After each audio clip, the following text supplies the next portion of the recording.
नमस्कार, मेरा नाम है चंद्रमणि शुक्ला और आप देख रहे हैं द लीडर हिंदी। आज एक महत्वपूर्ण विषय पर बात करनी है। इसके पहले एक सवाल जरूर पूछूंगा। अगर किसी बागीचे में बहुत सारे पौधे लगा दिए जाएं, उनकी ज़रूरत के संसाधन भी उपलब्ध करा दिए जाएं, लेकिन उस बागीचे में माली ना हो, और अगर हो भी तो सैकड़ों पौधों की रखवाली के लिए एक अकेला माली हो, तो क्या बागीचे की समुचित देखभाल हो पाएगी? क्या पौधों के पर्याप्त विकास और पोषण के लिए समय से उन्हें खाद पानी मिल पाएगा? अब आप ये सोच रहे होंगे कि ये कौन सा उपदेश दे रहे हैं और मेरा वक्त बर्बाद कर रहे हैं। तो मैं आपको बताना चाहूँगा कि मैं एक उदाहरण मात्र से ये समझाना चाह रहा था कि उत्तर प्रदेश में शिक्षा व्यवस्था का भी यही हाल है। दरअसल प्रदेश के स्कूलों में स्कूल चलो अभियान के तहत लक्ष्य रखा गया है कि परिषदीय विद्यालयों में 2 करोड़ बच्चों का नामांकन कराया जाएगा। वहीं ऑपरेशन कायाकल्प से विद्यालयों का सौंदर्यीकरण भी कराया जा रहा है। अब आपको धीरे धीरे समझ आ रहा होगा कि मैं क्या कहना चाह रहा हूँ।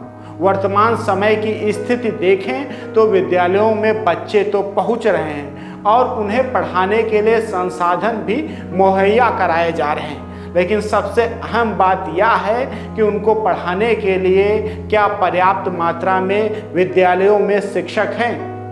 ये अभी मैं इसलिए कह रहा हूँ कि अगर सरकार की तरफ से विद्यालयों में 2 करोड़ बच्चों के लिए लक्ष्य रखा गया तो उनको पढ़ाने के लिए अध्यापकों की नियुक्ति के लिए लक्ष्य क्यों नहीं रखा गया? 2 करोड़ का लक्ष्य तो रखा गया, लेकिन आज 6 जुलाई होने को है और लक्ष्य पूरा नहीं हो पाया है। इसके पीछे का सबसे बड़ा कारण यही है कि प्रदेश के अधिकतर परिषदीय विद्यालय एक या दो नियमित अध्यापकों के भरोसे चल रहे हैं। अब यही किसी प्राइवेट स्कूल के लिए नियम लागू किया जाए तो क्या 1-2 शिक्षक के आधार पर 5वीं या 8वीं तक मान्यता दे दी जाएगी? ऑपरेशन कायाकल्प का असर जरूर दिख रहा है। स्कूलों की बिल्डिंग या अन्य संसाधन प्राइवेट स्कूलों की भांति हो रहे हैं, लेकिन शिक्षकों की पर्याप्त संख्या न होने की वजह से सरकारी स्कूल अभिभावकों को आकर्षित नहीं कर पाते।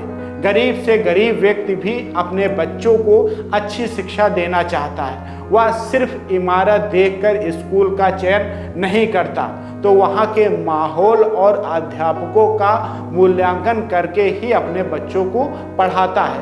और जब उसे पता चलता है कि स्कूल में सिर्फ एक अध्यापक है या एक अध्यापक के भरोसे चल रहा है, तो वह ना चाहते हुए भी प्राइवेट स्कूल में अपने बच्चे का दाखिला करा देता है।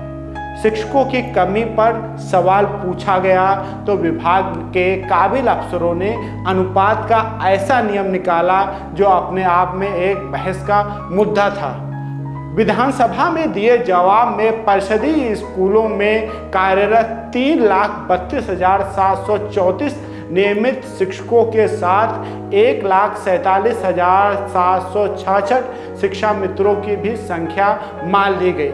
इसी प्रकार उच्च प्राथमिक स्कूलों में कार्यरत 1,20,860 नियमित शिक्षकों के साथ 27,555 अंशकालिक अनुदेशकों को भी शिक्षक मान लिया गया।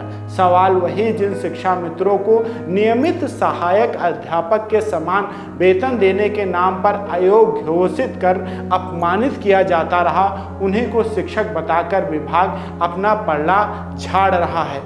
वहीं आजकल पीएबी की एक रिपोर्ट भी वायरल हो रही है, जिसमें प्रदेश में करीब 1.25 लाख शिक्षकों की कमी का दावा किया जा रहा है।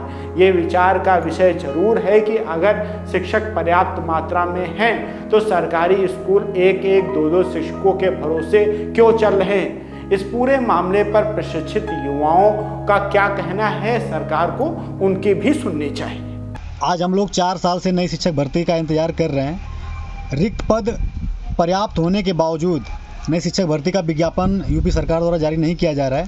अभी हाल में पीएबी का रिपोर्ट आया है जिसमें ये खुलासा हुआ है कि यूपी में 1,26,000 से ज़्यादा रिक्त पद हैं, लेकिन जो बेसिक के अधिकारी हैं हमारे शिक्षा मंत्री को गुमराह करके विधानसभा के पटल पर गलत डाटा प्रस्तुत कराने का काम किए हैं। सुप्रीम कोर्ट का ये आदेश है कि अनुदेशक और शिक्षा मित्र इनको हम शिक्षक की श्रेणी में ना ही काउंट कर सकते हैं, ना मान सकते हैं। तो किस हिसाब से शिक्षा मित्रों अनुदेशकों को जोड़ करके नई शिक्षक भर्ती न देने के उद्देश्य से अनुपात समानुपात का रेशियो गलत दिखाया गया है। जब रिक्त पद हैं तो सरकार को यथाशीघ्र नई शिक्षक भर्ती का विज्ञापन जारी करना चाहिए और हम युवाओं को इस सरकार से काफ़ी उम्मीदें हैं। हमारे भविष्य को देखते हुए, हमारे परिवार को देखते हुए यथाशीघ्र नई शिक्षक भर्ती का विज्ञापन सरकार जारी करें।